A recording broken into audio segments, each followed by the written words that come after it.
जय जय हे भगवती सुरभारती तव चरणों প্রণমাহ।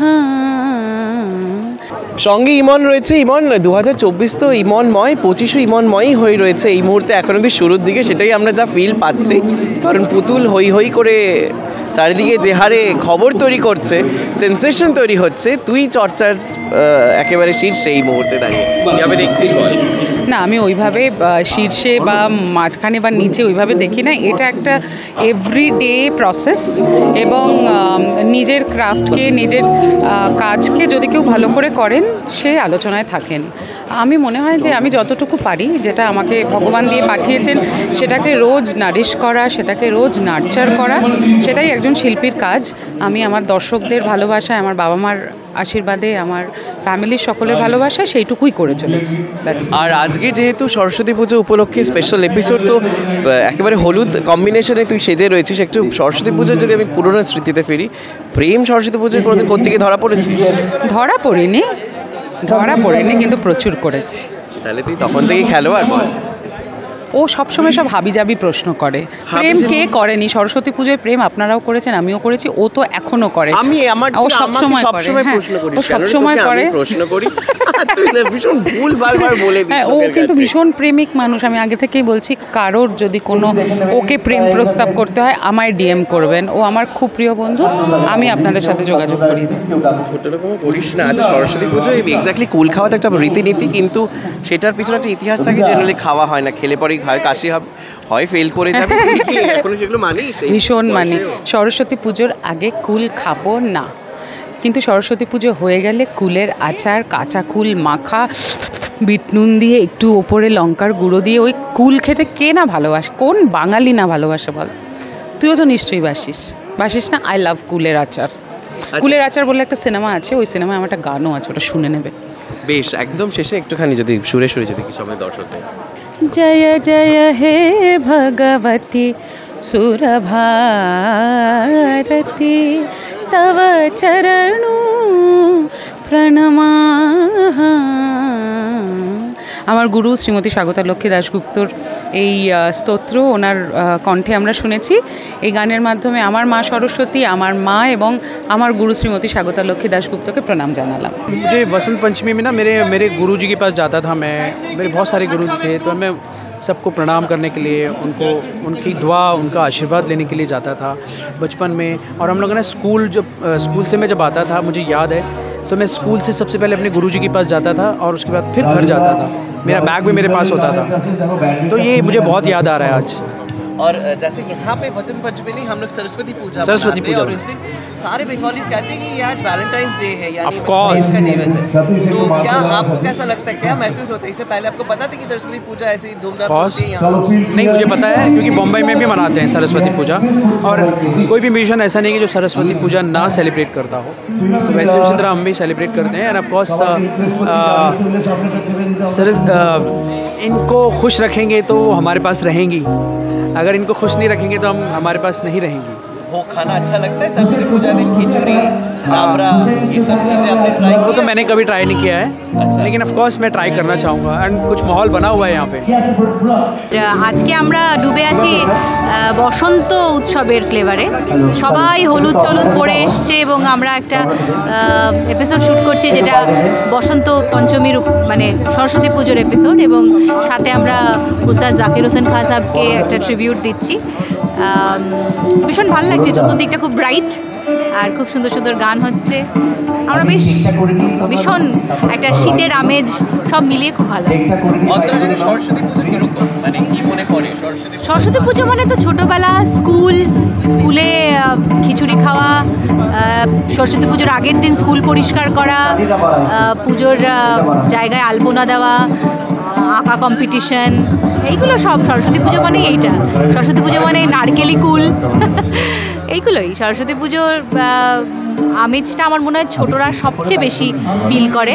বড় হতে হতে আস্তে আস্তে কাজের চাপে শহর ছেড়ে বাইরে চলে যাওয়ার সূত্রে সবারই ধীরে ধীরে সরস্বতী পুজোর আমেজ কমতে থাকে, এবং একটা সময় তো এরকম হয় আমাদের কলকাতার বাইরে যারা কাজ করে তাদের তো সরস্বতী পুজোতে আলাদা করে কোনো ছুটি হয় না, তো সেটা একটা ওয়ান অফ দ্য ডেজ হয়ে যায় তখন।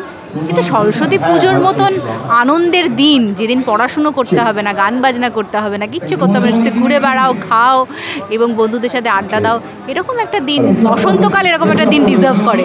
এবং সরস্বতী পুজোর দিনটা আমাদের বাঙালিদের একটা ভীষণ ইম্পর্টেন্ট দিন। এবং আমি কলকাতার বাইরে থাকার দরুন খুব যে সুন্দরভাবে সেলিব্রেট করতে পারি সব বছর তা নয়, তবে আমি চেষ্টা করি।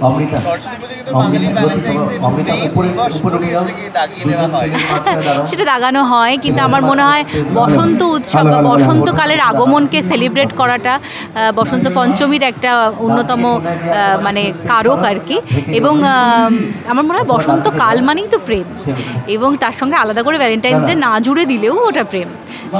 তো হ্যাঁ, স্কুলের প্রেম, কলেজের প্রেম তো সরস্বতী পুজোয় মানে কালে কালে আর কি এক্সপ্লোর করেছে স্কুল কলেজের স্টুডেন্টরা প্রেমটাকে সরস্বতী পুজোর দিন। এবং প্রেমের মতো ভালো জিনিস নেই, অতএব ভালো। সরস্বতী পুজোর প্রেম আমার করা হয়নি সেই অর্থে কখনো, কিন্তু বন্ধু বান্ধবরা প্রেম করতো, তাদের মানে ওই আর কি সাইড কিক হয়ে এখানে ওখানে যাওয়া হয়েছে, সেটা হয়েছে থার্ড হুইল। সারেগামাপায়ের মঞ্চে এবং বাগদেবীর আরাধনা যেমন চলছে, আর তার সঙ্গে সঙ্গে শান্তনু তো একেবারে হলুদ বস্ত্রে নিজেকে সাজিয়ে তুলেছে। এটা কি জেনারেলি মেনে চলো যে সরস্বতী পুজোর দিন হলুদ রং গায়ে থাকতেই হবে? একটা টাচ চেষ্টা করি, কিন্তু এটা মোর দ্যান টাচ, এটা আমাদের কস্টিউম ডিপার্টমেন্ট পুরো হলুদে পুরো চান করে দিয়েছে। বাট আই লাভ ইট, চারদিকে একটা কারণ একটা বিউটিফুল অ্যাটমসফিয়ার, একটা সেলিব্রেশন হচ্ছে, and why not, it's nice, it's lovely colour. So Saraswati পুজোয় জেনারেলি যখন বাড়িতে থাকো বা ছোটোবেলায় যখন সরস্বতী পুজো, তখনও কি এরকম নতুন পাঞ্জাবি হলুদ রঙেরই কেনা হতো? একেবারেই হতো। আর কেননা সবাইকার বাবা মারা বলতো যে কিছু না কিছু পড়তে হবে হলুদ, তো আমার মনে হয় যে বাসে যখন দিল্লিতে যেতাম স্কুলসে বা কোনো কলেজে, সব একসাথে পুরো বাসটাই হলুদ হতো, মানে সবগুলো বাঙালি একসাথে ঢুকেছে বাসের মধ্যে, রাস্তায় সব হলুদ দেখতে পাচ্ছি, তো বোঝা যাচ্ছে কে বাঙালি কে অবাঙালি। দিল্লি তো এটা প্রবাসী বাঙালিদের জায়গা, so it was a good way of spotting কে বাঙালি আছে বিকজ অফ দিস। আর ছোটোবেলার কথা যদি জিজ্ঞেস করা হয়, তখনই সরস্বতী পুজো, কারণ তুমি প্রবাসী বাঙালি, তো সেক্ষেত্রে এখন তুমি কলকাতাতেও আসা যাওয়ার মধ্যে রয়েছো, কী কী জিনিস নিজের মধ্যে তুমি ইমবাইব করলে এবং জানলে তুমি বাঙালি হিসেবে যে এরকমভাবেও সরস্বতী পুজো হয়, যেগুলো হয়তো ওখানে হয় না? এই যে খিচুড়ি আর লাবড়াটা খেলাম আজকে, এটা কিন্তু অ্যাজ এ প্রবাসী বাঙালি এই লেভেলের খাবার আমি কখনো খাইনি। আচ্ছা, এরকম টেস্টি খাবার খাইনি। এত তাড়াতাড়ি পুরো প্রায় 250-300 লোকেদের জন্য বানানো ওরা, এটা যারা সিজন, এটা কলকাতাতেই পসিবল, আমি অ্যাজ এ প্রবাসী বাঙালি পাইনি। নাম্বার 2 হলো যে যেসব গান শুনতে পাচ্ছি সবাই যে গাইছে, সেগুলোও কিন্তু পেতাম না আমি ওখানে। ওখানে শুধু একটা পার্টি হতো, কিন্তু এই যে একটা কালচারাল একটা ব্যাপার আছে, একটা গান বাজনার ব্যাপার আছে, এই যে একটা কানেকশন আছে তো খাবার দাবার নিয়ে, এটা আমার জন্য একটা নতুন ব্যাপার, আর অনেকদিন পরে আমি কলকাতায় এটা অনুভব করছি। সরস্বতী পুজোয় জেনারেলি হয় যে কুল খেলে পরে ফেল করবে, এটা একটা বলে, আর সরস্বতী পুজোর সমস্ত রকম বইপত্র মায়ের কাছে যদি না দেওয়া হয় তাহলে তুমি একটা ফেল করার চান্সেস আছে, এগুলো কি তোমার জীবনেও ছিল এরকম? কুল হোক কি মা সরস্বতী হোক, আমাকে ফেল করাতে কেউ থামাতে পারে না। সো ওটা এত ফেল করেছি আমি যে এগুলো করে দিয়েছিল। কিন্তু আমার মনে আছে যে কোনো একটা মিউজিক্যাল ইনস্ট্রুমেন্ট রাখা বা এগুলো ডেফিনেটলি হতো। আমার মা কিন্তু হাতে ছোট ক্লে দিয়ে ঠাকুর বানাতেন, her hand work is very good. তো ওটা বাড়িতে একটা অ্যাক্টিভিটি ছিল যে ঠাকুর বানাচ্ছে বাড়িতে, সেটা দিয়ে শোলা দিয়ে সেটা ডেকোরেট করা হচ্ছে, আর আলপনা দেওয়া হচ্ছে, এটা একটা ছোটো লেভেলের, কিন্তু একটা অ্যাক্টিভিটি ছিল আমাদের বাড়িতে। সেই ঠাকুরই কি এখন পুজো হয়, মানে ওর এখনও বানানো হয় ওরকম? ওই এখন তো মার বয়স হয়ে গেছে বলে বানান না, কিন্তু যেগুলো বানাতেন সেগুলো রেখে দিয়েছি, সেগুলি পুজো হয়। আচ্ছা, সেটা এখনও কটা সরস্বতী এরকমভাবে পুজো হয়? প্রায় আমাদের কাছে প্রায় 6-7টা এরকম মূর্তি আছে ছোটো ছোটো। আচ্ছা, তো সেরকম সরস্বতী পুজো যখন যেরকম তুমি বলছো যে 6-7টা সরস্বতী ঠাকুর একসাথে রেখে পুজো হয়, তো সেটা পুরো দিন ধরেই নিশ্চয়ই যার অনেক রকম পদ্ধতি আছে পুজোর, সেই ওই হতো না, কিন্তু generally we used to love art, and as a lover of art খুব ভালো লাগতো যখন এগুলো ডিসপ্লে হতো, পুজো হতো সকালবেলায়, তারপরে বন্ধুবান্ধব বাস্তু বা যাই হতো। It was not the main focus, but it was the beautiful একটা reason to celebrate Saraswati Puja. আর প্রেম কি কোনো সময় ধরা দিয়েছিল সরস্বতী পুজো, তুমি কি জানতে? নট স্পেসিফিক্যালি সরস্বতী পুজো, প্রবাসী বাঙালি ছিলাম বলে প্রচুর অবাঙালি মেয়েরা ছিল যারা সরস্বতী পুজো জানতো না। বাট এটাই বলছিলাম যে this was the time we on well for holidays. একটা ছোটো দিনের ছুটি নিয়ে সব বন্ধুবান্ধবরা আমরা যেতাম। See Delhi becomes a very proximal place to go to the Himalayas. খুব তাড়াতাড়ি ঋষিকেশ থেকে আমরা চলে যেতে পারতাম, স্যাটারডে সানডে করে মানডেতে চলে আসতে পারতাম, উইচ ওয়াজ ওয়ান্ডারফুল। ইনফ্যাক্ট আমি ঋষিকেশে অনেক সরস্বতী পুজো দেখেছি, উইচ ইজ ভেরি ইউনিক। অনেক লোক জানা যায় ঋষিকেশে কি সুন্দর সরস্বতী পুজো হয়।